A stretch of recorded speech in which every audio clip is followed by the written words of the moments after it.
In the wind-swept hills of Montana, where silence speaks louder than words, lives a man who sees with his heart what others can't see with their eyes. Elias Boone lost his sight years ago, but fate had greater plans for this solitary rancher. When a merciless blizzard descends upon his mountain, Elias discovers two young children, trembling and lost in the snow. Miles from civilization, with no working phone lines and a storm that threatens to bury them alive, he must rely on skills, forgotten by time, reading the wind's whispers, feeling the earth's pulse, and remembering what it means to truly see. But these children carry a mystery, as deep as the snow drifts surrounding his cabin. What brought them to his mountain? And why were they running? Before we jump back in, tell us where you're tuning in from. And if this story touches you, make sure you're subscribed, because tomorrow I've saved something extra special for you. Dawn arrived with familiar sounds.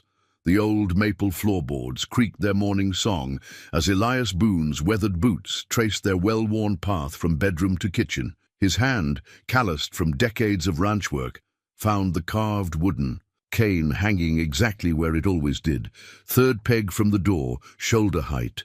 Sarah had mounted that peg 20 years ago, back when they'd first adapted the house to his new reality. "Everything needs its place now," she'd said, her voice steady even as her hands trembled. The cane wasn't just a tool, it was a testament to survival. Elias had carved it himself in those first dark months after the accident, whittling away hours of frustration and fear into something useful. Each knot and groove told a story his fingers had long since memorized. Morning chores waited for no man, blind or otherwise. Elias moved through his routine with the precision of a master clockmaker. 6 steps to the coffee pot, 2 scoops of grounds. The measuring spoon hung on its own peg, right where the cabinet met the wall. Water filled to where the pot's weight felt just so. The ritual brought order to a world that had dissolved into chaos 15 years ago, when a welding accident stole his sight but left him with something else, an almost supernatural sensitivity to the world around him. Outside, Montana's winter wind carried messages. Elias tilted his head, listening. The whistle through the north pasture fence meant ice was building up on the wires. He'd need to check them before the weight brought them down. The hollow moan from the barn's roof told him snow was coming, heavy and soon. His horses would need extra feed today.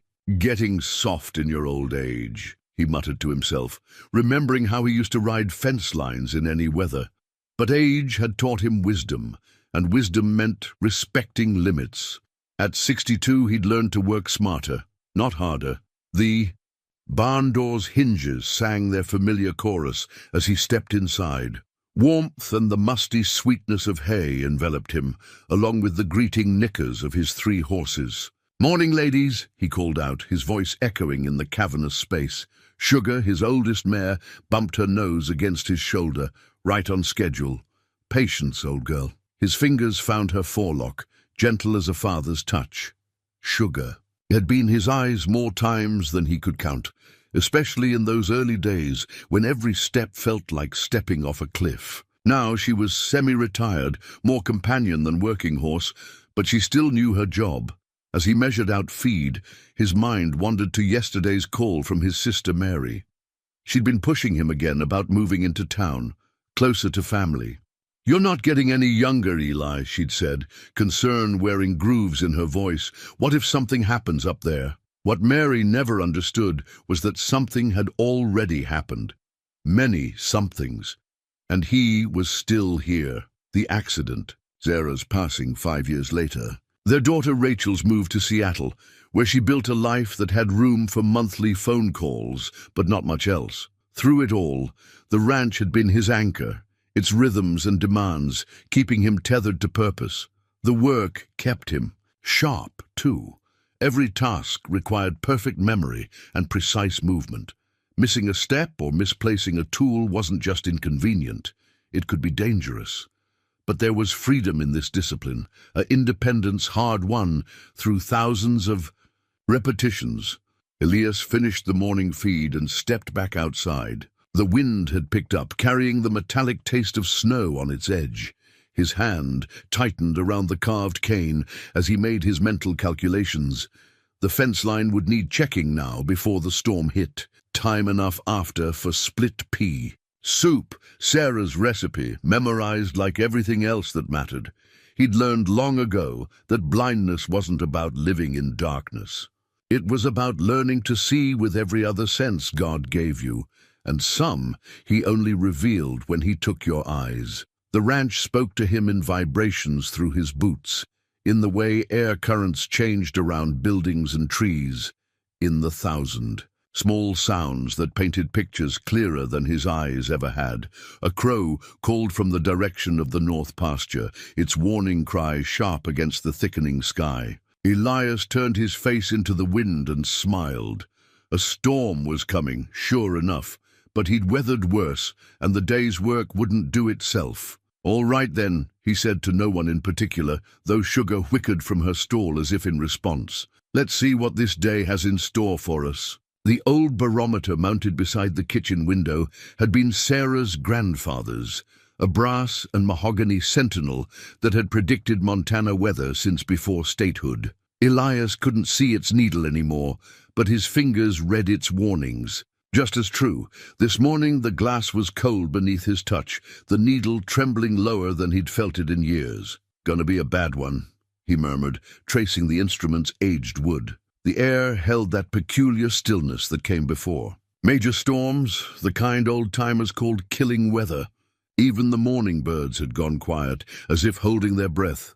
His morning coffee cooled untouched as he focused on the subtler signs. The horses had been restless since dawn, shifting in their stalls like they were trying to shake off shadows. Sugar especially seemed agitated, her usual gentle nickering replaced by sharp, anxious whinnies that carried through the walls. The phone lines were already down. He'd discovered that when he'd tried to check the weather report. Not unusual this time of year, when ice built up faster than the utility crews could clear it. His satellite radio crackled with static, but he caught enough to confirm his fears. A massive system was moving in, bringing Arctic air and heavy snow. Elias moved with practiced efficiency, mental checklist ticking away. Extra feed in the barn, generator tested and fueled, wood stacked by both doors. He'd learned long ago that preparation was the key to survival up here, where help could be hours away, even in good weather. But something else nagged at his senses, a disquiet that went beyond weather warnings. Sugar's continued nervousness drew him back to the barn.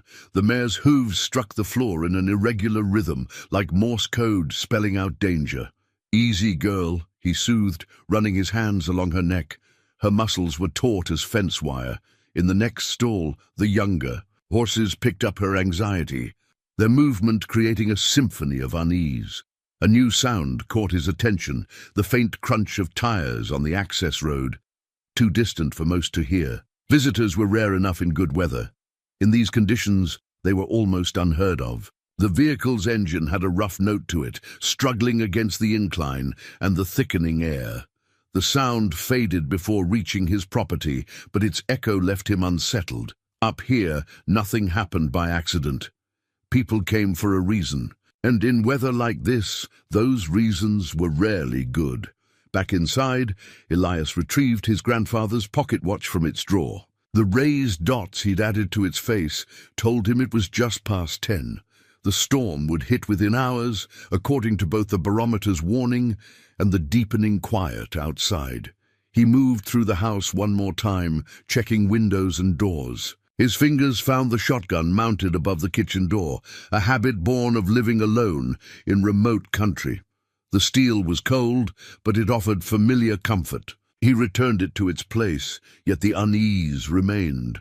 The wind shifted suddenly, bringing with it the first scattered snowflakes and something else, a sound so faint he almost doubted it. But years of relying on his ears had taught him to trust them. Somewhere out there, distant but clear, an engine had stalled, then carried on the strengthening wind, what might have been a child's cry.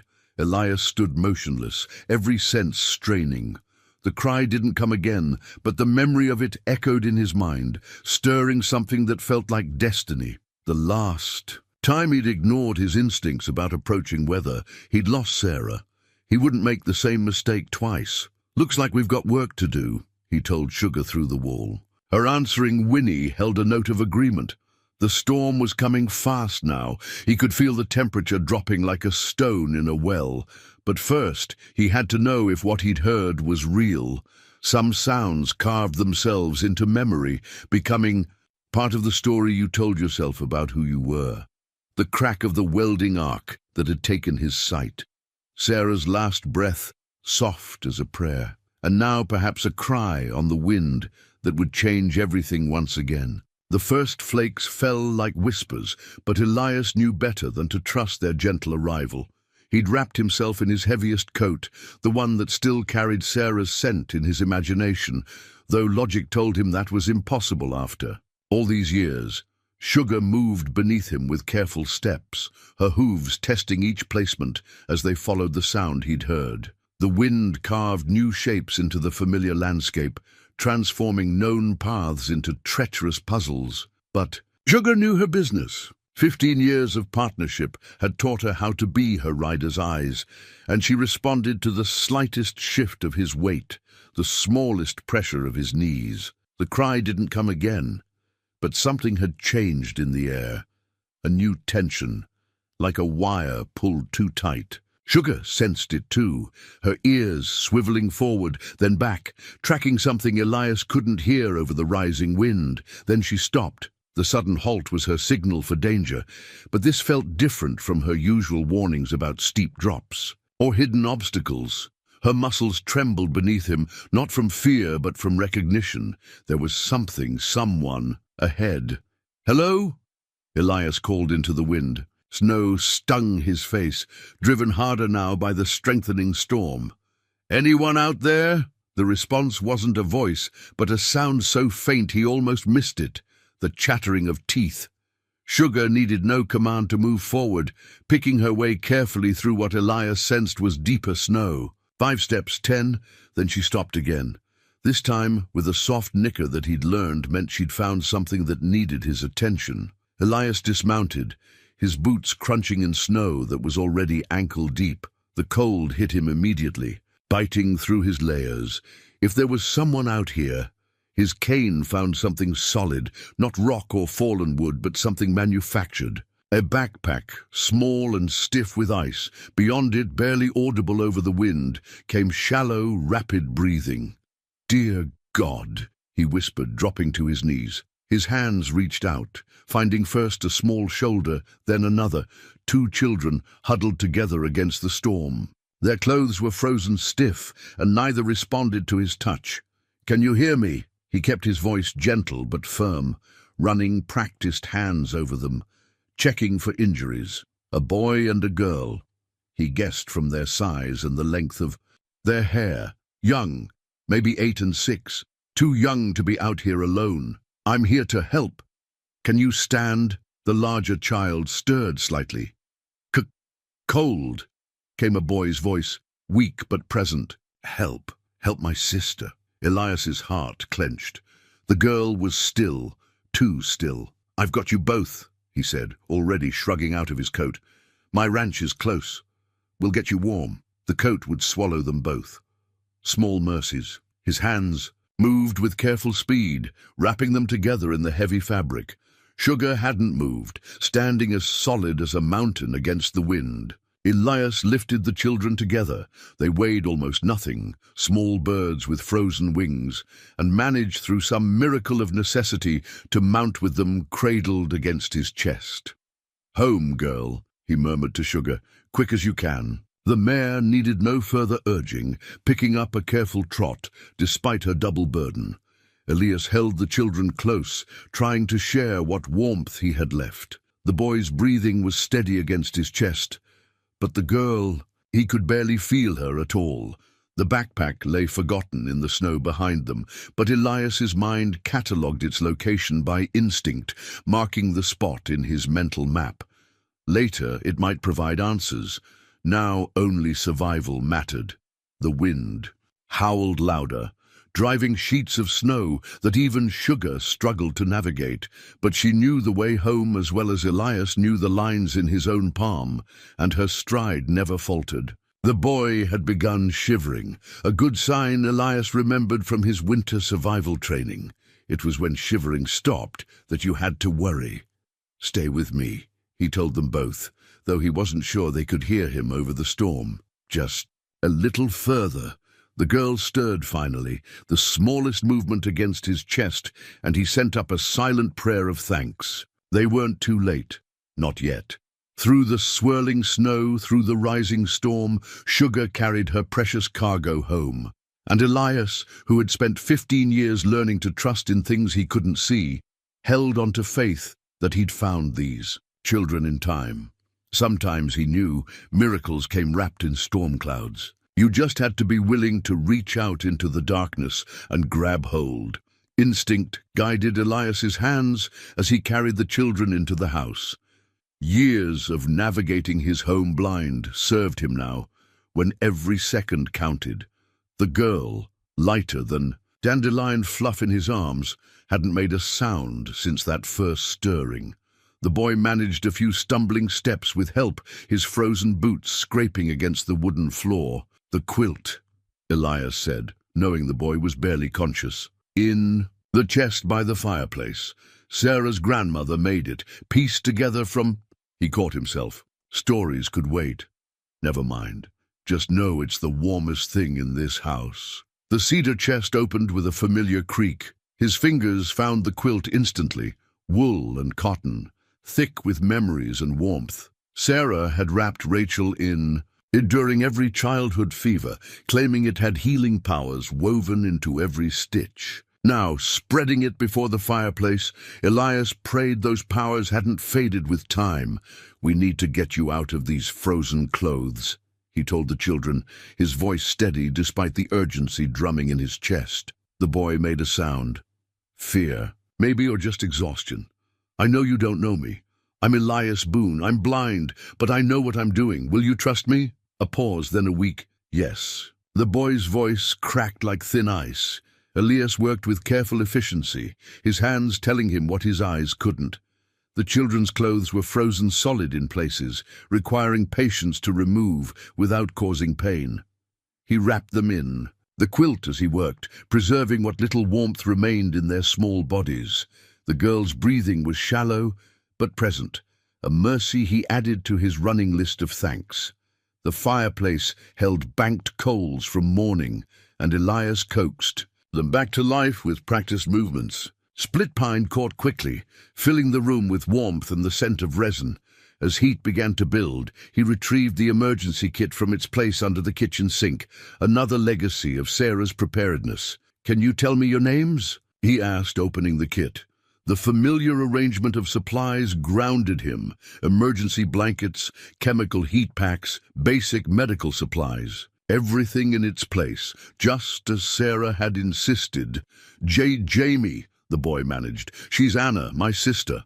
"Hello, Jamie." "Anna." Elias activated the heat packs, tucking them carefully around the children. "You're safe now. The storm can't reach. You hear?" He kept his voice calm, remembering how Rachel had responded to that tone during her own childhood crises. "Can you tell me how long you were out there?" Don't remember." Jamie's teeth had stopped chattering. "Progress. We were running, then it started snowing, running." The word caught in Elias's mind like a burr, but he set it aside for later. "Anna, can you squeeze my hand if you hear me?" A faint pressure answered him. Relief flooded through his chest. The wind howled outside, rattling windows and throwing snow against the glass. Elias moved with practiced speed, gathering supplies. Warm water, honey for tea, the thick socks Rachel had left behind years ago that he'd never been able to discard. His fingers found the worn fabric, remembering how they'd always come up missing. During winter storms, only to be discovered wadded under her bed in spring. "The tea will help," he said, settling beside them. "Small sips for now. Your bodies need to warm slowly." He'd learned that lesson the hard way during his first winter after losing his sight, when he'd nearly killed himself trying to warm up too quickly after getting lost in a storm. The quilt rustled as the children shifted closer to the fire. Anna made her first sound, a small whimper that cut straight to Elias's heart. He remembered Rachel making that same sound, waking from nightmares about monsters under her bed. But these children, he suspected, had been running from monsters of a more tangible kind. "My sister," Jamie said suddenly, his voice stronger. She's warming up," Elias assured him. "I can hear her breathing getting stronger." "You did. Good son, keeping her close out there. That's what saved you both." The boy's exhale carried the weight of responsibility far too heavy for young shoulders. Elias recognized that sound. He'd made it himself during those first terrible months after Sarah's death, trying to be strong for Rachel. Outside, the storm gathered force, but inside, the fire crackled steadily, and beneath the old quilt, two children gradually warmed. Elias sat beside them, listening to their breathing even out, feeling the heat from the flames on his face. The questions could wait. Why they were alone, what they were running from, who might come looking. For now there was only this, the sanctuary of four walls, the wisdom of an old quilt, and the sound of young lives stepping back from the edge of disaster. "Rest," he told them softly. "Tomorrow will come soon enough." Dawn painted warmth across the kitchen in colors Elias could no longer see, but still remembered. The storm raged outside, but inside, other ice was beginning to thaw. He stood at the stove, stirring hot chocolate in the same ceramic mugs he'd used for Rachel's midnight comforts, heavy pottery things that held heat like summer stones. "My daughter always said there were two kinds of hot chocolate," he said, his voice soft enough not to startle the children seated at his kitchen table. "The kind that warms your hands, and the kind that warms your soul. Her mother, my Sarah, she had a secret recipe for the second kind." Behind him, a small voice. What was the secret? Anna, speaking for the first time since their rescue. Her. A voice reminded him of wind chimes, delicate, tentative, but clear. "Cinnamon," he said, smiling as he added a pinch to each mug. "And just a breath of vanilla. But the real secret?" He turned, carrying the mugs with practiced care. "Love. Sarah always said you had to stir it with love, or it wouldn't work right." The mugs clinked gently as he set them down. Small hands, Anna's, took one immediately. Jamie hesitated before accepting his, that same wariness Elias had noticed in his voice earlier. "Thank you, Mr. Boone," Jamie said formally, too formally for a child his age. It was the voice of someone who'd learned to be careful with adults. "Elias," he corrected gently. "Mr. Boone was my father, and he was a far more serious man than I'll ever be." He settled into his chair, his own mug warming his hands. "How are you both feeling this morning?" "Better," Anna whispered. "A sip, then. This is like magic. Sarah's recipe never fails." Elias leaned back, deliberately casual. "You gave this. Old Rancher quite a scare yesterday. It's not often I find young visitors in the middle of a snowstorm." Silence stretched, broken only by the sound of sipping and the storm's continuous howl. Elias waited, letting the quiet do its work. Sarah had taught him that, during his darkness days, sometimes silence was the best medicine. Finally, Jamie spoke. "We didn't mean to trespass, sir, Elias. We needed to—" "Hide?" Elias offered when the boy's voice trailed off. More silence, heavy with unspoken fears. "You know, when I first lost my sight, I wanted to hide too. Thought I could just stay in this house forever, where everything was familiar and safe. But life has a way of finding us, no matter where we hide. Were you scared?" Anna asked, her mug clicking against the table. "Terrified," Elias admitted.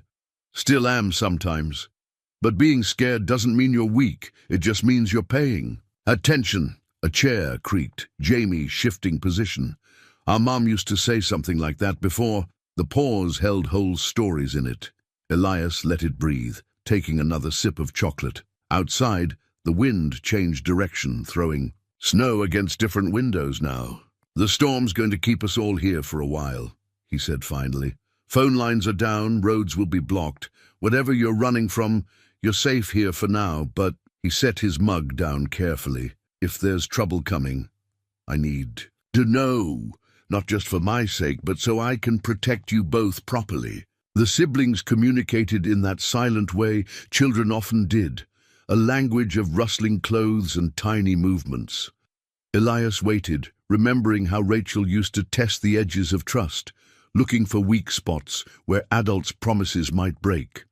"They said they were from social services?" Jamie began, his voice barely audible above the storm. "But Mom had warned us about people who might come. Said if they ever tried to separate us—" "They had papers," Anna added, closer to tears now. "But their badges looked wrong, not like the real social worker who used to visit." Elias's hand tightened around his mug. Human traffickers, maybe, or something equally dark. The world held too many shadows, even for a blind man to ignore. "Well," he said, keeping his voice steady, "looks like Sarah's hot chocolate worked its magic after all. Trust for trust, children. You've trusted me with your story. Now trust that I won't let anyone separate you. Not while there's breath in my body."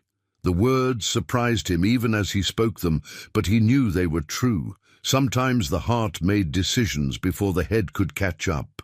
Outside, the storm gathered strength, but inside, 3 mugs of cooling chocolate marked the spot where healing had begun. The children had finally drifted to sleep on the living room sofa, wrapped in Sarah's quilt, when Elias felt the familiar weight of memory press against his chest. His fingers found the chain around his neck, following it to the 2 rings that hung there, his and Sarah's, joined together like hands clasped in prayer. The gold had worn smooth over the years, but he could still feel the inscription inside. Sarah's ring, "Love sees with the heart." She'd chosen those words deliberately, years before the accident that would make them prophetic. Now, sitting in his chair beside the sleeping children, he rolled the rings between his fingers and let the memories surface. It had been a storm much like this one, 15 years ago, almost to the day. Sarah had insisted on driving into town for supplies before it hit. "We'll beat it home," she'd said, kissing him goodbye. "Don't worry so much." But the storm had moved faster than anyone predicted. He'd been checking the fence line when he heard the crash, too far away to help. By the time he reached her, "Mr. Elias?" Anna's voice, small and worried, broke through the darkness of memory. "Are you crying?" He hadn't realized tears had escaped. Quickly, he wiped them away, just remembering someone special, little one. Sometimes memories sneak up on us like that. The sofa creaked as she moved closer. Jamie's steady breathing indicated he was still asleep. "Was it your wife? The one who made the quilt recipe?"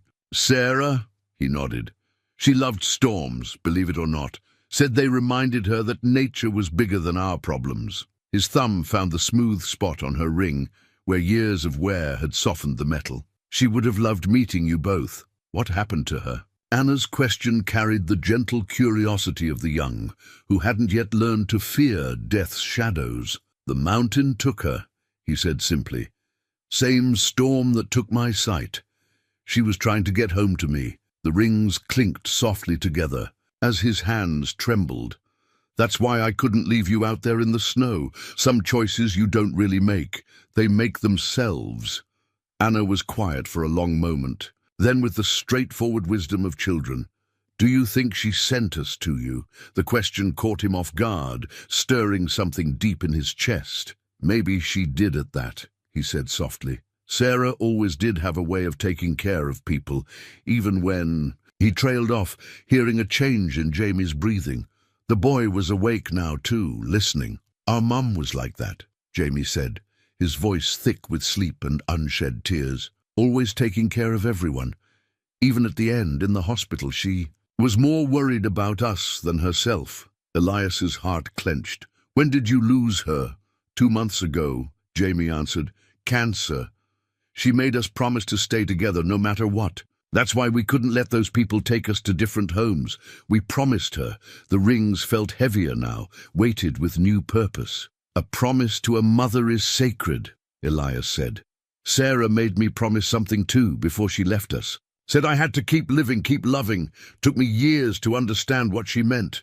Did you? Anna asked. Understand? I'm beginning to, he replied, thinking how Sarah would have seen the hand of Providence in this moment. Two lost children finding their way to perhaps the one place that could truly understand their need to honor a mother's final wish. Outside, the storm's fury began to ease, the wind's howl softening to a moan. But Elias's trained ears caught another sound beneath it, distant but distinct. An engine laboring against the snow, different from yesterday's vehicle, but coming from the same direction. The rings pressed cold against his palm as he closed, his fist around them. "Listen to me, both of you," he said, keeping his voice calm but firm. "I need you to tell me everything you can about the people who were after you. Every detail matters now." He felt the children draw closer, their fear, a tangible thing in the room. But there was strength there too, the same steel he'd felt in Sarah's grip that last morning when she'd made him promise to keep living. Some promises shaped your whole life, others reshaped it entirely. As Elias listened to the engine's distant growl, he knew Sarah's ring wasn't just a memory anymore. It was a reminder that love didn't stop when hearts did. Sometimes it just found new ways to keep its promises. The kitchen table had become a council of war, with Jamie's backpack, retrieved from the snow during a brief lull in the storm, sitting at its center like a witness about to testify. Elias's fingers moved carefully through its contents while the children watched. Every item told part of their story. A change of clothes for each, a few granola bars, a small photo album, and something else. Paper, folded and worn at the creases. "It's from the newspaper," Jamie explained as Elias carefully unfolded it. "Mom kept it, said it might be important someday." Anna's small hand covered his, guiding his fingers to the headline. A gesture so natural it made his throat tight. "Just as Rachel used to do. It's about the company Dad worked for," she said, "before the accident. Would you read it to me?" Elias asked, noting how the paper felt older, its edges softened by frequent handling. Jamie cleared his throat and began. "Local tech firm under federal investigation. Whistleblower claims point to massive data theft." "It's from last year. Dad, he was going to testify. Mom said that's why the accident wasn't really an accident." The engine sound had grown closer, then faded again. Someone searching the access roads, not yet finding the right one. They had time, but not much. "Tell me about the accident," Elias said softly, his hands still resting on the newspaper clipping. The paper felt like it carried the weight of grief itself. "Dad was driving to meet with federal investigators." Jamie's voice had taken on that too-old quality again. "His brakes failed on Mountain Pass Road. Mom always said he knew too much, that they made it look like an accident. She had proof, but then she got sick." Anna finished, her voice barely a whisper. "Really sick. Really fast. The doctors said it wasn't normal how fast it happened." Elias's military training from decades ago stirred to life. And now people claiming to be social workers are trying to separate you. "They came right after the funeral," Jamie confirmed. "But their badges were wrong. Mom's friend Mrs. Chen, she works for Real Social Services. She told us what real badges look like, just in case. Said sometimes bad people try to pretend," Anna interrupted. "She said bad people pretend to help, but really want to hurt." The newspaper crinkled as Elias carefully refolded it. All the pieces were falling into place. A corporate conspiracy, a murdered whistleblower, a suspicious illness, and now 2 children who might know more than anyone realized. "Mom left something else," Jamie said, reaching into the backpack's inner pocket. "A USB drive. Said we couldn't let anyone have it except the right people, but we don't know who the right people are anymore." The sound of an engine returned. Closer this time. Different vehicle. Heavier, probably a truck. Elias's trained ears picked up the subtle differences in the sound signature. "Your mother was protecting you the only way she could," he said, understanding flowing through him like a river breaking through ice. Mrs. Chen. Do you have her number? A way to contact her? Mom wrote it in the photo album, Anna said. But the phones don't work up here. Not now, Elias agreed, but storms pass. All we have to do is keep you safe until then. He paused, head tilted, listening to the approaching vehicle. Here's what's going to happen. First, we're going to hide that USB drive where only I can find it. Then we're going to get you two somewhere safe in the house. I know every inch of this place by heart. There are hiding spots they'll never find. But what about you? Jamie's voice cracked with worry. They're dangerous people, Elias smiled, the kind of smile he'd worn in darker days. Son, they're used to dealing with people who can see them coming. But I've spent 15 years learning to fight shadows. Sometimes not being able to see gives you an advantage they don't expect. The truck's engine was more distinct now. It had found the right road. Heavy tires crunching through snow, chains rattling, multiple vehicles, he realized, picking up the overlapping engine sounds. Mr. Elias? Anna's small hand found his again. Are you scared? He covered her hand with his own, feeling the trust in her touch. Being scared keeps us smart, he said, echoing their earlier conversation. But right now, I'm mostly grateful. Grateful? Jamie sounded confused. Your mother made sure you knew how to spot fake badges. My Sarah made sure I knew how to navigate this house blind. Seems to me they both knew exactly what they were doing, preparing us for this moment. The newspaper clipping crinkled one last time as he tucked it away with the USB drive. Outside, vehicles were pulling up to his gate. Inside, 2 children and 1 blind rancher prepared to stand their ground. Sometimes, Elias reflected, the darkest truths brought the clearest purpose. Sarah would have called it providence. He called it justice, finally finding its way home. The old emergency radio sat useless on the kitchen counter, its static a harsh whisper in the growing darkness. Elias had tried every frequency, hoping to catch some signal through the storm, but the atmosphere was too charged, too angry. His fingers found the power switch, silencing it. They were well and truly alone. He could hear the children breathing from their hiding place, the clever space Sarah had created behind the kitchen pantry back when she'd renovated the house to help him cope with blindness. A sanctuary, she'd called it, never knowing how prophetic that word would become.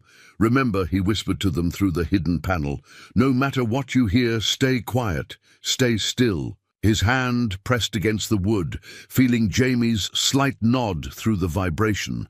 The vehicles outside had gone quiet, but Elias's ears picked up the subtle sounds of men moving through snow, at least 4, maybe more, trying to be stealthy, but betrayed by the crunch of their boots and the whisper of their winter gear. Professional from the way they coordinated their movements. Military training, probably private sector now. Sugar's warning whinny cut through the wind. They were near the barn. Elias moved away from the pantry, his steps deliberate, unhurried. The shotgun waited above the door, but he left it there. A blind man with a gun would make them nervous, more trigger-happy. Better to play this different. The first pounding at the door came just as he reached his armchair. "Federal agents, open up!" "Kind of you to announce yourselves," Elias called. Back, keeping his voice casual, though I have to wonder why federal agents would be out in weather like this. His fingers found Sarah's old Afghan, draping it across his lap with deliberate ease. Doors unlocked. Mind wiping your feet? Sarah was particular about her floors. The door burst open with unnecessary force, letting in a blast of cold air and the sound of multiple boots. Elias counted the footsteps. 5 men, spread out in a practiced pattern. The floor vibrations told him exactly where each one stood. Mr. Boone.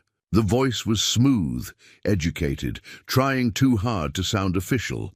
"We're looking for 2 missing children. We have reason to believe they might have passed through this area." Missing children? Elias turned his face toward the voice, letting them see his clouded eyes. "Haven't heard anything but the storm since yesterday morning, though I suppose 2 children could dance the Macarena on my front porch and I wouldn't see them, would I?" A different set of footsteps moved through his. "Kitchen, methodical, searching. The pantry door opened, but Elias had spent years designing that hidden panel with Sarah. It would take more than a casual search to find it. "Mind if we look around?" The smooth voice again, not really asking. "Would it matter if I minded?" Elias kept his tone light. "Though I should warn you, this house was designed by a blind man and his very practical wife. It's full of surprises. I still find new bruises myself, even after 15 years. A subtle tension entered the room. They hadn't expected humor, hadn't prepared for a blind man who wasn't afraid. The leader's voice hardened slightly. "Mr. Boone, these children are material witnesses in an ongoing federal investigation. Harboring them would be a serious offense." "Fascinating," Elias replied, letting his fingers drum slowly on his chair arm. "You know, I served 20 years before losing my sight, worked with plenty of federal agents. Good people, most of them, very particular about procedure." He tilted his head, as if thinking. "Tell me, why would federal agents be searching without local law enforcement present, especially in a storm like this?" The silence that followed carried weight. Someone's hand brushed against a holster. The leather made a distinctive sound. "Careful now," Elias said softly. "A blind man's house is a dangerous place for the sighted, especially when the power might go out any minute in this storm." As if on cue, the wind howled louder, making the windows rattle. Sarah always said these old wires were unreliable. The radio on the counter suddenly crackled to life, just static, but in the tense atmosphere it made one of the men curse softly. Elias smiled, remembering how Sarah used to jump at unexpected noises. "Weather does strange things to electronics up here," he said conversationally. "Makes a man rely on his other senses." In the wall behind him, hidden in the pantry's secret. "Space!" Two children held their breath, listening to a blind man weave words like a shield against danger. Outside, the storm gathered its strength for another assault, while inside, a different kind of storm was brewing. The shotgun above the door whispered to Elias like an old friend, its presence a weight in his mind. 20 years in the military had taught him that weapons were sometimes necessary, but Sarah had taught him something more valuable. Weapons weren't always what they seemed. "The thing about being blind," he said conversationally to the men spreading through his house, "is that you learn to see danger differently." His fingers traced patterns on his chair arm, counting footsteps, mapping positions. Take that shotgun above the door. Most men would reach for it first thing. But then most men relied too much on their eyes. The smooth-voiced leader shifted. "Position, expensive boots, Italian maybe. Is that a threat, Mr. Boone?" "More like a philosophy lesson." Elias smiled, the kind of smile that had unnerved people even before he lost his sight. "You see, Sarah, my late wife, she had theories about home defense. Said the best weapon isn't the one you can see, it's the one you don't know is there until it's too late." A floorboard creaked in the kitchen, the heavy one Sarah had deliberately left loose. Right on cue, Sugar kicked her stall door in the barn, the sound carrying through the storm. Two of the men startled, their gear rattling. "Jumpy for federal agents," Elias observed mildly. "Must be this weather. Sets everyone's nerves on edge." Enough games. The leader's voice had lost its smoothness. "Where are the children, Mr. Boone? We know they were here. We found tracks leading to your property." "Tracks in a snowstorm?" Elias chuckled. "Now that's impressive work. Tell me, these tracks, did they happen to lead in circles? Because that's what Sarah designed the approach paths to do. Said it was for my safety, helping me find my way home. Funny how things designed for one purpose often serve another. More movement." The men were getting agitated. One had opened the basement door, his bootsteps echoing on the stairs. Elias kept count in his head. 2 in the kitchen, 1 in the basement, 2 in the living room with him. The leader took a step closer. "Last chance, Mr. Boone. Don't throw away your life protecting someone else's children." The words were meant to intimidate, but they stirred something deeper in Elias. Memories of Sarah holding Rachel during thunderstorms, whispering that same truth he now felt in his bones. All children were someone else's until love made them. Yours. Interesting choice of words, he said, rising slowly from his chair. The Afghan fell away as he stood to his full height, 6'3" of former military bearing. Throwing away life.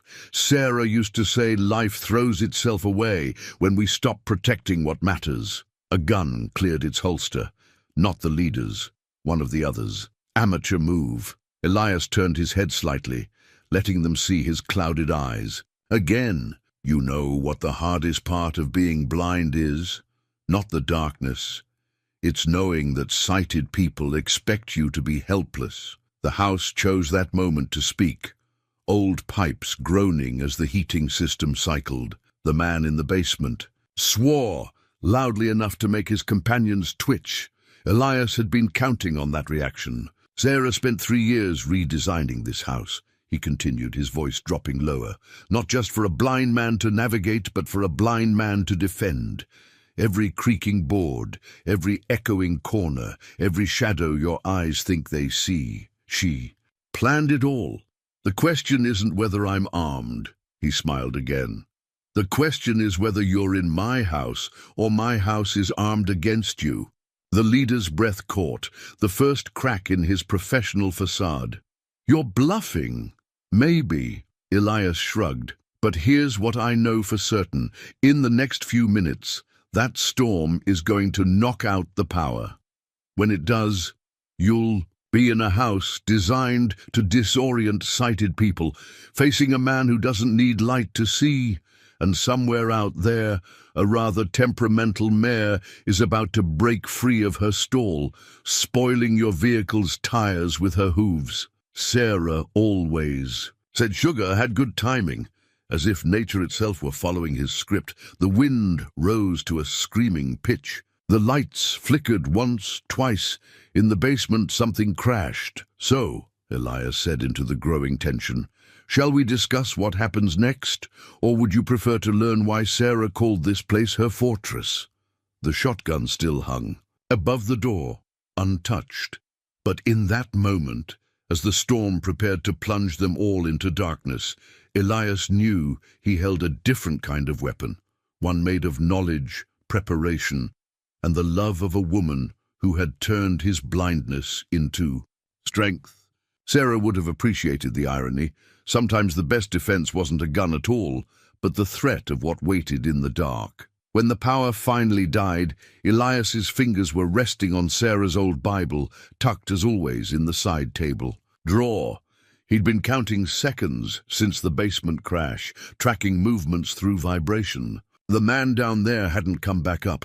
Sarah's falling floor trick had worked exactly as designed, dropping him safely but firmly into the reinforced root cellar. What happened? The leader's voice carried an edge of panic now. Williams, report. Only static answered from their radios.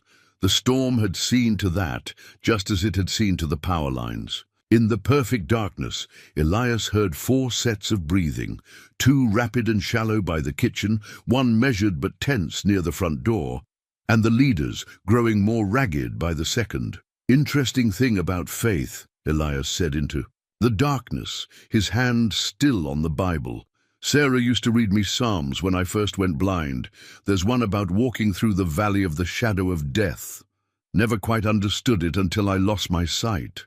He pulled the Bible out slowly, letting them hear the leather cover's soft creak. You see, shadows don't matter much when you're already in the dark. Nobody needs to get hurt here, the leader said, but his voice had lost its authority. Yes, sir. The darkness. Titles meant nothing. Truth at last, Elias agreed. Nobody needs to get hurt, but that depends on you, doesn't it? On whether you're willing to face what's really happening here. In the hidden pantry space, he could feel the children's presence like a pulse. Jamie's quiet strength, Anna's trembling faith. They were listening, learning something about courage that no adult had planned to teach them. Those children, Elias continued, standing slowly, they carry their mother's last gift, her last act of faith. Just like Sarah's last gift to me was teaching me to see without eyes. He moved 1 step forward, deliberately scuffing his boot. In the darkness, the sound made two of the men flinch. The question isn't whether you'll find them. The question is whether you can live with what finding them would mean. A gun barrel brushed against something in the dark. A rookie mistake. Elias tracked the position instantly. "Your man in the kitchen just gave away his location," he said calmly. "The one by the door is about to back into my coat rack. And you, sir, are 3 steps from a surprise Sarah left in the floorboards. You're lying," the leader snapped, but his voice had risen half an octave. "Am I? Test it. Take those 3 steps." Sarah would have appreciated the experiment. She was a scientist at heart, used to say that faith without testing isn't faith at all. The Bible in his hands carried weight beyond its pages, the weight of Sarah's wisdom, of promises kept through darkness. The leader must have heard something in his voice, because his next words came out almost pleading. "These children, you, don't understand what's at stake." "Oh, but I do." Elias's voice hardened. "A father who died for the truth. A mother who died protecting it. 2 children carrying evidence that could bring down people powerful enough to make murder look like accident and assassination look like illness. The stakes are clear as day, even to a blind man. A crash from the kitchen. The second man had found one of Sarah's tripwires. The leader's breathing quickened. Outside, right on schedule, Sugar's hooves could be heard on gravel. She'd found the vehicles. "Your transportation is about to be compromised," Elias said conversationally. "The storm's getting worse, and this house, Sarah designed it like a chess game. Every move you make gives me an advantage you can't see coming." He took another step forward, letting his free hand trail along the wall. "But here's what faith teaches us. There's always a choice. Right now, you can choose to be the men you pretend to be, federal agents serving justice. Help these children reveal the truth their parents died for, or you can continue serving shadows and learn why Sarah called darkness my kingdom." The Bible's cover was warm under his fingers, its familiar texture grounding him. In the hidden space, he felt more than heard Anna's small prayer, a child's whispered faith meeting his own across the darkness. "Time's running out," he said softly. "Sugar's probably reached your 2nd vehicle by now. The storms sealed the roads, and somewhere in this house 2 children are carrying truth powerful enough to make men like you chase them through a blizzard. The question is, when this night ends, which side of that truth do you want to be standing on?" Silence stretched, broken only by the storm's fury and the distant sound of metal giving way under determined hooves. In that silence, Elias felt Sarah's presence stronger than ever. In the house she'd designed, in the faith she'd helped him find, in the choice he was offering these men who'd forgotten the difference between power and right, the leaders next. Breath carried the weight of decision. Outside, the wind howled its judgment, waiting to learn which way faith would fall. The old CB radio crackled to life with a burst of static that made everyone in the darkened house jump. Elias had almost forgotten about the ancient device, Sarah's backup for her backup, powered by its own battery pack. The voice that cut through. The storm's howl was as familiar as his own heartbeat. "Eli? Eli, you reading me? This is Mary. Over." His sister's voice, strong and clear despite the storm. The leader's sharp intake of breath told Elias all he needed to know. Their own communications were still dead. "I'm here, Mary," he responded, moving to the radio with practiced steps. "Bit of a situation up here. Over." "Yeah, I figured when Joe Chen called." Mary's voice carried the same no-nonsense tone she'd used during his darkest days after Sarah's death. "Said his wife's been trying to reach you about 2 special packages that might have found their way to you." Over. Mrs. Chen, the children's social worker friend. She'd found a way after all. In the darkness, Elias smiled. "Packages arrived safe," he confirmed. "Though we've got some uninvited delivery men trying to claim them." Over. A pause, then, "Well, ain't that interesting? You should know Sheriff Marcus is with me. So's half the county emergency response team. And would you believe it? 3 federal marshals just happened to be stuck in town when the storm hit. Real ones, with badges that check out and everything. Over. The leader's breathing changed, a sharp, almost wounded sound. In the kitchen, one of his men shifted, gear rustling with nervous energy. "Mary," Elias said carefully, "our uninvited. Guests should know there's still time to choose the right side of this storm. Over." The radio crackled again, but this time it was a deeper voice. Sheriff Marcus, who'd helped Sarah design some of the house's more interesting features. "This is Marcus. We've got the road cleared to your turnoff, 10 minutes out. Any of those uninvited guests want to explain why they're impersonating federal agents while we drive up?" Over. Silence filled the darkness. Elias could feel the tension, rolling off the leader in waves. The man was a professional, trained to handle crisis, but he was also human, and humans could only balance on a knife's edge for so long before choosing which way to fall. "It's not too late," Elias said softly, pitching his voice so only the leader could hear. "Those children's parents died protecting the truth. Help us finish what they started." A long moment passed, marked only by the storm's fury and Sugar's distant whinnying. Then the leader's voice, changed somehow, spoke into the darkness. This is Michael Reeves, private security contractor." His professional smoothness had cracked, revealing something raw beneath. "We were hired by Quantum Dynamic Systems to retrieve sensitive corporate data. But this," he took a shuddering breath, "this isn't what I signed up for. Over." "Smart man," Sheriff Marcus responded. "Now, how about you and your people step outside nice and slow when we arrive? We've got some interesting federal warrants to discuss." Over. The radio fell silent. But the darkness had changed. Elias could feel it in the way the men moved, the shift from hunters to hunted, from certainty to doubt. In the hidden pantry space, he sensed the children leaning forward, hardly daring to breathe. "Your mother would be proud," he said to the men, but pitched so the children could hear. "Sometimes the bravest thing we can do is admit we've been walking the wrong path." "The children," Reeves said roughly, "the USB drive they're carrying. It proves everything, doesn't it? The corporate espionage, the targeted murders, the shell companies." "Truth has a way of coming to light," Elias replied, "even in the darkest storm." He moved to the pantry, his hand finding the hidden latch. "Jamie, Anna, it's all right now. Help is coming." The panel slid open with a soft click. Small arms wrapped around his waist. Anna first, then Jamie, their tears warm against his shirt. Outside, engine sounds approached through the storm's fury. "Mr. Elias." Anna's voice was muffled against his side. "Did Mom and Dad, did they win?" The CB radio crackled one final time with Mary's voice. 2 minutes out, Eli. Hang tight. Over." Elias held the children close, feeling the change in the air as the uninvited guests laid down their weapons in the darkness. "Yes, little one," he said softly.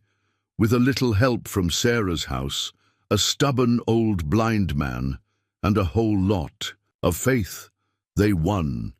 The storm's fury began to ease, as if nature itself was standing down. Through the windows, the first faint lights of approaching vehicles began to paint the darkness in shades of hope. Sometimes, Elias reflected, it took a whole community to bring truth into light, even if that light had to fight its way through the darkest storm to get there. Sheriff Marcus spread the map across Elias's kitchen table, its worn edges touching. The mugs of fresh coffee Mary had insisted on making for everyone. Through his fingertips, Elias could feel the texture where pencil marks had been pressed deep into the paper. Sarah's original property survey, modified over years to mark every defensive feature she'd designed into the land. "Your wife," Federal Marshal Hayes said, admiration clear in her voice. "She thought of everything, didn't she?" "Sarah believed preparation was a form of love," Elias replied, his fingers finding the raised marks that showed the hidden access road, the one that had let the response team approach unseen. Said proper planning meant fewer goodbyes. The kitchen hummed with purposeful energy. Mary had taken the children upstairs to rest, but not before Jamie had handed over the USB drive, his father's last gift to justice. In the living room, Michael, Reeves and his men were providing formal statements, their role shifting from hunters to key witnesses. "Quantum dynamic systems won't take this lying down," Marshal Hayes warned, her coffee cooling untouched. "Once they realize their team has flipped, they'll send others, probably already have." "That's assuming they can find us," Sheriff Marcus said, his weathered finger tapping the map. "Way I see it, we've got 3 advantages. First, this storm's locked down every access road except the ones on Sarah's map. Second, we've got a federal warrant now, thanks to Mrs. Chen's evidence and Mr. Reeves's testimony. And third," he grinned, "we've got a whole community that's mighty tired of watching big corporations think they can play God in our county." Elias's fingers found another mark on the map, the ranger station where he and Sarah had spent their first night together, back when she was surveying the land for the Forest Service. "Tommy still running the station up there?" "Sure is," Marcus confirmed. "And his boy Joey's got that tech set up that make the FBI jealous. Already has eyes on every trail camera from here to the state line." Marshal Hayes's chair creaked as she leaned forward. "You're suggesting we hide in plain sight? Use the community itself as cover?" "Better than that," Elias said, his fingers tracing the network of landmarks he and Sarah had memorized together. "We're suggesting we let the community be exactly what it's always been. A place where neighbors help neighbors, where every ranch hand knows every back trail, and where a blind man's wife spent 15 years creating a sanctuary that nobody from the outside could navigate without help." Mary's footsteps on the stairs announced her return. "Children are finally sleeping," she reported. "Poor things haven't had proper rest in days. But Jamie wanted me to tell you something, Eli. Said their mother used to say that sometimes angels wear ranch clothes." A soft chuckle rippled through the kitchen. "Smart woman," Marshal Hayes said, "and she wasn't wrong. Mr. Reeves's testimony alone will shake Quantum to its foundations. Add in what's on that USB drive." She paused. "But we need to keep those children safe long enough for the investigation to complete. Then we do what mountain folk have always done," Sheriff Marcus said, his finger tracing a pattern on the map that made Elias smile. "We spread out, blend in, and protect our own. Every ranch house becomes a potential safe house. Every pickup on the road becomes a potential escort. Let them try to find 2 children in a community of thousands, all of whom suddenly have nieces and nephews visiting from out of town." "Sarah would have loved this," Elias said softly. "She always said the best security wasn't in locks and walls, but in hearts and hands joined together." Marshal Hayes was quiet for a moment, then, "I've worked witness protection for 15 years. Never seen anything quite like this, but it could work. Especially with the forensic team working through the evidence from the USB drive. We just need to buy time." "Time," Mary said with quiet steel in her voice, "is something mountain folks know how to make, especially when it means protecting children." Outside, the storm was finally beginning to ease, as if nature itself approved of their plans. Elias's fingers found the spot on the map where Sarah had marked their home with a star, feeling the deep impression in the paper, like a promise pressed into memory. "Then let's begin," he said, hearing the strength of community in every voice. Around his table, Sarah always said, "The best plans are the ones written in trust and sealed with love." The map crinkled softly as they leaned in. A community coming together to protect its own, proving what Sarah had always believed, that sometimes the strongest walls are built not of stone, but of joined hands and faithful hearts. The old hurricane lantern cast dancing shadows on the walls as Elias filled it with oil, his fingers moving with practiced certainty. Sarah had insisted on keeping it even after they'd installed the generator. "Some lights," she'd said, "shine. Brightest when everything else goes dark." He needed that light now. Word had just crackled over the CB radio. 3 black SUVs had broken through the outer perimeter, somehow finding the hidden access road that only locals were supposed to know. Someone had talked. Someone had broken faith. "How long?" he asked. Marshal Hayes, who stood tense by the window, 5 minutes, maybe less, she replied. Marcus has people in position, but these aren't amateurs like Reeves's team.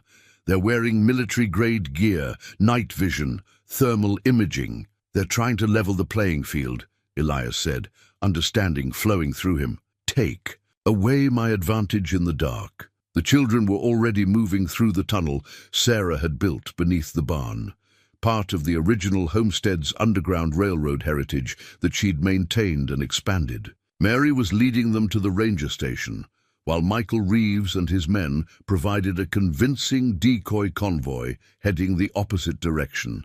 But someone had talked, which meant the carefully orchestrated plan had sprung a leak. The lantern's flame caught with a soft whoosh, and Elias felt its warmth on his face. Sarah used to say that betrayal was just faith showing us where it needed to grow stronger. Mr. Boone, Hayes said carefully, we need to evacuate. Now. These men, they're not here to take prisoners or gather evidence. They're here to bury loose ends. I know. He lifted the lantern, feeling its familiar weight. That's why I'm staying. Eli, no. Mary's voice crackled over the CB, fear making it sharp. We got the children safe. Don't be a hero. Not trying. To be a hero, sis? He smiled, remembering how Sarah used to shake her head at his stubbornness. Just need to buy a little more time. Besides, his fingers found the lantern's warm base. I need to have a conversation with whoever sold us out. Hayes moved closer, her tactical gear whispering. You know who it is? Someone who knew Sarah's. Rhodes. Someone who's been on this mountain long enough to understand its secrets. He turned toward the window, where engine sounds grew closer. Someone who forgot what community means. The CB crackled again, Sheriff Marcus this time. 3 minutes. Eli, we've got the children secure, but there's something else. These men, they're carrying incendiary devices. They're not just here to clean up. They're here to burn evidence. Sarah's house, Elias said softly. They want to erase everything, the evidence, the sanctuary, the truth itself. He hefted the lantern. Hayes, you need to go. Now. Take the eastern trail, the one Sarah marked with copper wire in the trees. You'll feel it brush your shoulder at exactly shoulder height. You can't face them alone. Not alone, he corrected. Never alone. Sarah built this house to protect truth. Seems fitting to let it serve its purpose one last time. Heavy boots crunched on gravel outside. The sound of betrayal approaching with military precision. But beneath that sound, Elias's trained ears caught something else. The subtle shifting of wooden boards as someone tried to sneak through the house's back door. Someone who knew where to step to avoid the squeaky boards. Someone who thought. They remembered all of Sarah's tricks. Tommy, Elias said quietly, naming the betrayal. You always did step too lightly on that third board. The footsteps stopped. In the silence, Hayes's sharp intake of breath confirmed his suspicion. Hello, old friend, Tommy's voice came from the shadows. Should have known you'd hear me. Should have known you'd forget who Sarah built this place to be, Elias countered. She trusted you, helped design your ranger station, and you sold that trust to Quantum. They offered enough to set my Joey up for life, Tommy said, but his voice held a tremor. You have to understand. I understand betrayal always comes with a price tag, Elias said. Just like faith comes with a cost. Sarah taught me that. Question is, Tommy, what's the price of a soul? Outside, vehicles pulled up to the house. Orders were barked in clipped professional tones. The end was approaching with tactical precision, but Elias stood calm, the lantern's flames steady in his hands. Sarah had built this house as a fortress of truth, and he would honor that truth until the end. Sometimes, she used to say, the darkest hour was just light gathering its strength. Hayes, he said quietly, get clear.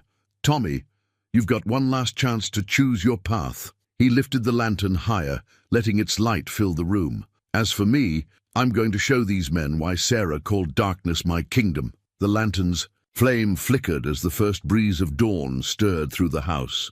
Outside, footsteps approached with deadly purpose.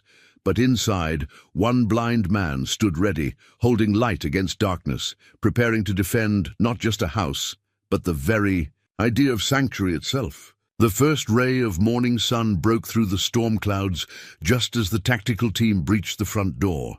Elias couldn't see it, but he felt its warmth on his face through the eastern window, Sarah's favorite window, positioned exactly where the dawn would always find it. She had believed in signs. "Last chance, Tommy," Elias said quietly, still holding the lantern. "Sarah used to say sunrise was God's way of giving us a new choice every day." The ranger's breathing was ragged with indecision. Outside, boots thundered on the porch. Time had run out, but then something extraordinary happened. Something Sarah would have called providence. The morning sun, striking through that carefully positioned window, caught the crystal prism she'd hung there 15 years ago. Light exploded across the room in a rainbow cascade, and for a crucial moment, the men entering with their night vision equipment were completely blinded. "Sarah's last surprise," Elias whispered, wonder in his voice. Even in death she was protecting her home. In that moment of chaos, Tommy made his choice. "Fall back!" he shouted to the tactical team. "It's a trap! They've got the place rigged!" The men hesitated, their training warring with uncertainty. In that precious handful of seconds, sirens split the morning air, not just police sirens, but the wailing of every fire truck, ambulance, and emergency vehicle in 3 counties, coming from every direction. "Right on time," Elias smiled, remembering Sarah's words about community being the greatest alarm system ever built. The CB radio crackled to life, Sheriff Marcus's voice rising above the chaos. "This is your only warning. The property is surrounded by federal agents and local law enforcement. Stand down or be fired upon." But it wasn't just Marcus's voice. As if the radio itself had caught Sarah's spirit of surprise, it began broadcasting on every channel, the voices of the community, ranchers, and farmers, shopkeepers, and schoolteachers, all announcing their presence, all claiming to have the property surrounded from different directions. The tactical team's commander's voice carried clear confusion. "Sir, we're getting reports of armed civilians at every access point. Numbers unknown. They're everywhere. Through it all." Elias stood calmly, the lantern's flame steady in his hands. "Sarah used to say, 'True strength isn't in having the biggest army,'" he said to no one in particular, "but in having the most hearts beating as one." Tommy moved then, stepping away from the shadows to stand beside Elias. "I've been blind too," he said roughly. "Not like you, but blind all the same. Joey doesn't need money. He needs to see what real wealth looks like, the wealth of doing right." The morning sun grew stronger, the crystal prism painting the room in ever-shifting colors. Through the open door came the sound of weapons being lowered, of tactical gear being shed. "Sir," one of the team called to their commander, "we've got movement on all approaches. Multiple vehicles, multiple directions, and—" a pause. "Sir, they're broadcasting live. Local news, social media. Everyone's watching." Elias heard the shift in the air, the moment when darkness realized it couldn't survive the light. "Your employers forgot something important," he said to the commander. "They thought they were fighting one blind rancher, but they're fighting a whole community's memory of Sarah's love. And love, when it's built into every board and beam of a place, has a way of working miracles." The sirens grew closer, but they were almost unnecessary now.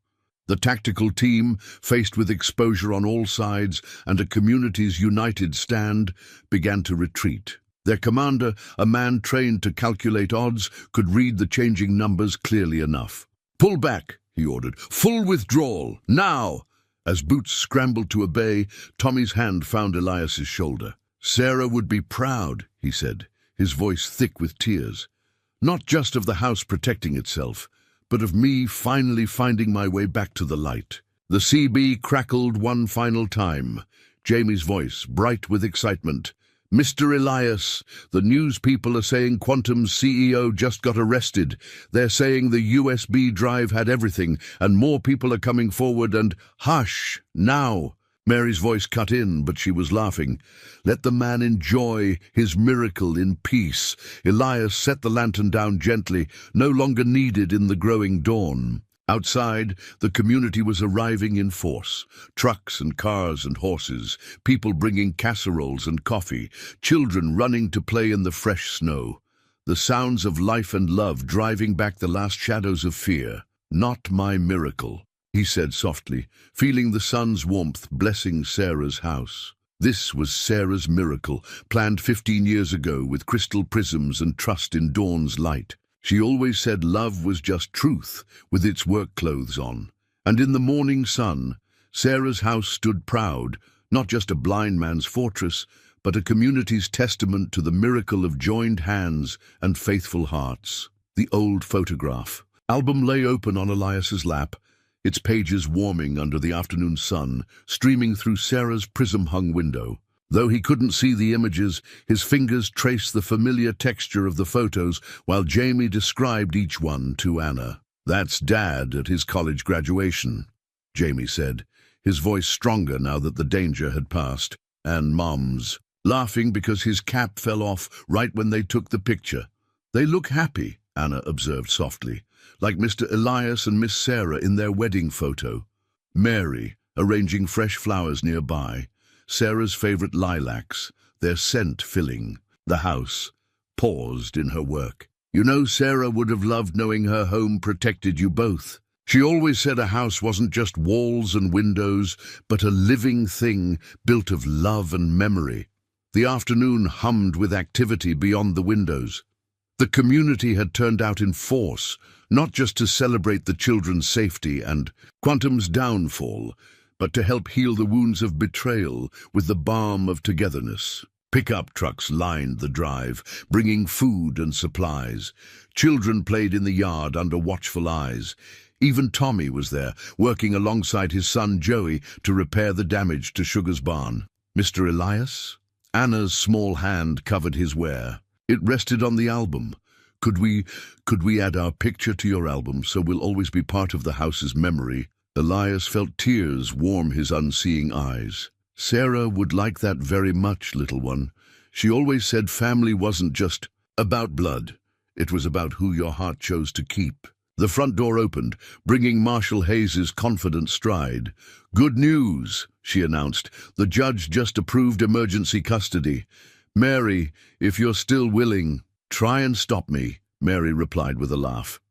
"These children need a proper home while the legal dust settles, and Sarah's sister is just the woman to provide it. Besides," her voice softened, "someone needs to make sure they visit their Uncle Elias regularly." Jamie's breath caught. We can stay here in the valley?" "Better than that," Hayes said, the smile clear in her voice. "Thanks to your parents' evidence and Tommy's testimony, Quantum's entire board is facing federal charges. The judge is setting aside a trust fund for you both. Your parents' original whistleblower settlement, plus damages. You'll want for nothing, except..." "Our parents," Anna said quietly. Elias reached out, finding her small shoulder. "Your parents gave you something more precious than money, little one. They gave you their courage, their truth, and their love of justice, just like Sarah gave me this house and all its surprises." "Speaking of surprises," Mary interjected, "Rachel's flight gets in tomorrow. When she heard what happened, she said it was time to come home for more than just Christmas calls." The photograph album's pages rustled as Anna turned them carefully. "Is this her, the little girl in the yellow dress?" "That's my Rachel," Elias confirmed, remembering the sound of her laughter in these rooms. "Sarah always said the house was too quiet without children in it. Seems she found a way to fix that, even from heaven." Outside, Tommy's voice rose in prayer over the shared meal being set up on folding tables, asking blessing not just for the food, but for forgiveness, healing, and new beginnings. The community responded with a chorus of amens that echoed off the mountains. "You know what this means?" Jamie said suddenly. "We can go to school here, make friends, have a real home again, and..." His voice wavered. "And we can help protect the house like it protected us, learn all its secrets." Sarah would love that, Elias smiled. She always said the best way to honor a gift was to share it. This house was her gift to me, and now it's my gift to you both. A sanctuary, a home, a place where love keeps watch. Mary's camera clicked softly, capturing the moment when two orphaned children and one blind rancher began to become a family. The photograph would soon join others in the album, adding new memories to old, weaving present and past together in love's endless tapestry. "There," Mary said with satisfaction. Sarah always said a family photo was just love holding still long, enough to be remembered. The afternoon light played through Sarah's crystal prism, painting rainbow patterns across the album's pages. Outside, the community continued its work of healing and celebration. Inside, in the heart of Sarah's house, a new family began to bloom, proving once again that love, like light, could find its way through any darkness to paint the world in colors of hope. Rachel's hands were strong and sure as she pressed the newly carved walking stick into Elias's grasp. "Jamie helped me make it," she said, her voice carrying the same gentle tone Sarah had used when teaching her to ride. "Said if he was going to learn all the house's secrets, he should start by understanding how you see the world." Elias's fingers traced the carvings, finding stories in every groove. There was Sugar's profile, cut deep and true, the texture of Sarah's favorite lilacs, the house itself, its lines as familiar as heartbeats, and something new, two small handprints pressed into the wood, one slightly larger than the other. "Anna did the handprints," Jamie explained from his perch on the porch steps. "Said that way you'd always be able to feel us, holding on." The morning air was sweet with spring's promise. 3 months had passed since the night when faith and courage had turned darkness into dawn. The mountains wore their transformation, lightly. Snow melting into new grass, winter's silence giving way to birdsong. Change, as Sarah used to say, was just God's way of telling us to pay attention. "It's beautiful," Elias said, feeling the love carved into every inch. Sarah would say it's perfect. "The whole valley's changing," Rachel observed, settling beside him on the porch swing Sarah had hung 20 years ago. Marshall Hayes said 3 more corporate whistleblowers have come forward, all asking for sanctuary here. "Seems our little community's getting a reputation." "Good," Mary called from the kitchen, where she was teaching Anna the secret of Sarah's hot chocolate. "About time people remembered what community really means." The new walking stick felt right in Elias's hands, balanced and true. Jamie had studied Sarah's original design, but added his own touches, including a clever hollow core that could hide emergency supplies. The boy had his father's engineer's mind and his mother's protective spirit. Tommy's boy Joey finished setting up the new security system, Rachel continued, solar-powered with backup generators. Says he's networking all the ranches together, creating what he calls a sanctuary grid. Even installed special features for the visually impaired. Sarah would love that, Elias smiled. She always said true security wasn't about keeping people out, it was about helping the right people find their way in. The screen door creaked, Anna emerging with a tray of hot chocolate balanced carefully in her small hands. "Careful," she said in unconscious mimicry of Mary's tone. "They're full to the brim with love." Jamie jumped up to help his sister, and Elias heard the subtle sounds of healing in their movements, the easy trust, the return of childish grace, the absence of fear's tension. They were learning to be children again, protected by a house that had become more than walls and windows. "You know," Rachel said softly, "when Mom died, I ran away from this place. Thought I had to find myself somewhere else. Never realized that sometimes finding yourself means coming home and seeing it through new eyes. Sarah knew you'd come back." Elias replied, his hand finding hers. "Said our job wasn't to hold on to you, but to give you somewhere worth returning to." The walking stick's carvings caught the morning sun, throwing shadows that only the sighted could see, but everyone could feel. Like Sarah's house, it had become more than the sum of its parts, a testament to transformation, to love's ability to reshape itself into whatever was needed. Marshal Hayes called this morning, Mary announced, joining them on the porch. Says the Witness Protection Program is officially recommending our valley for high-priority cases. Seems a blind rancher and two brave children showed them that. Sometimes the best protection comes from the heart of a community. And Tommy? Elias asked, though he already knew. The ranger's path to redemption had been as sure as spring following winter. Teaching wilderness survival to the new families, Rachel confirmed. Says it's his way of making amends, helping others find their way home. The morning breeze carried the sound of sugar in her paddock, her whinny welcoming the new day. Soon, Jamie would go out for his riding lesson. Anna would tend her garden of Sarah's lilacs, and Rachel would continue transforming the ranch into a beacon for those seeking sanctuary. Mary would coordinate with other families in the valley, weaving a network of safety and support that no corporation could break. And Elias? He would walk his familiar paths with this new stick, its carved memories reminding him that transformation wasn't an ending, but a beginning. Sarah had known that, had built it into every corner of their home. Now that home was growing, changing, becoming more than even she might have dreamed. "Jamie? Anna?" he called softly. "Want to help me check the fence line? There's a story Sarah used to tell about these mountains that I think it's time you heard." Their eager footsteps approached, and Elias stood, the new walking stick sure beneath his hand. Sometimes, he reflected, the greatest miracles weren't in the big moments of crisis, but in the small, daily transformations. Winter into spring, strangers into family, house into sanctuary. Sarah would have called it grace.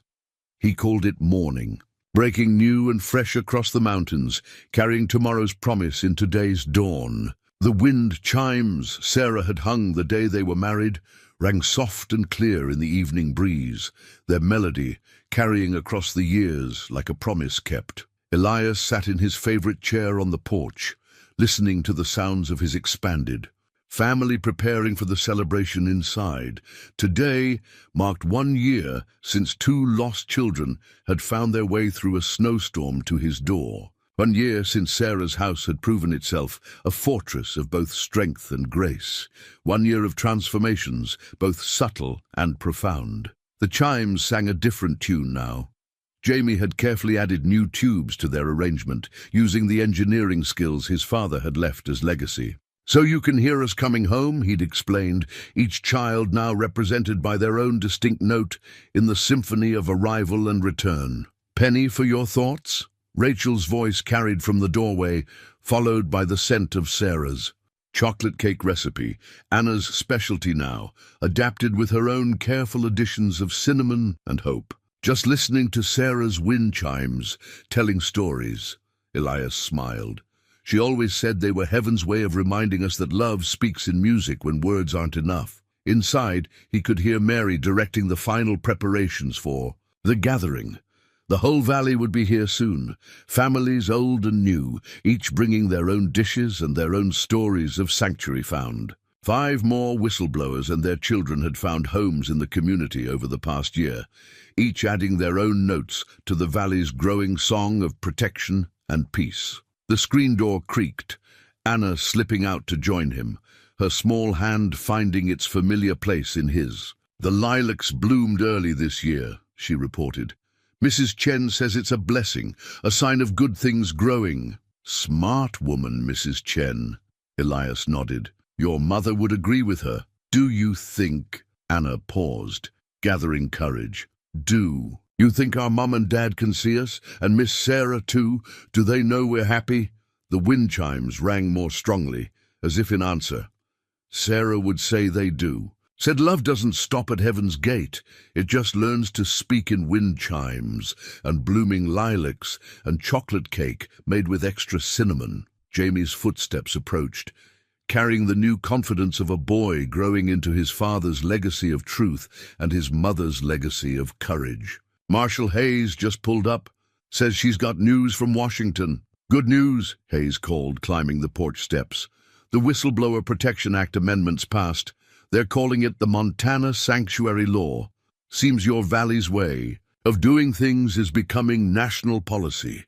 The wind chimes sang their approval as Rachel joined them, carrying cups of Anna's hot chocolate. "Mum would love knowing her house helped change the law," she said softly, "that her way of building sanctuary is spreading." "Speaking of building," Jamie added, excitement coloring his voice, "Joey finished the plans for expanding the ranch. Says we can add 3 more family units while keeping all of Sarah's security features.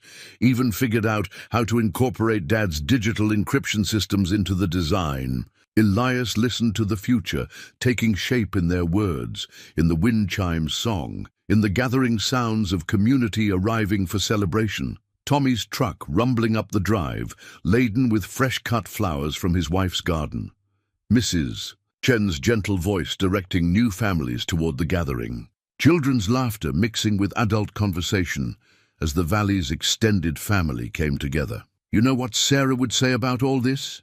he asked, standing slowly, his carved walking stick sure beneath his hand. "That love builds better walls than fear," Anna suggested. "That sanctuary is just another word for home," Jamie added. "That sometimes the longest road leads right back to where you started," Rachel offered.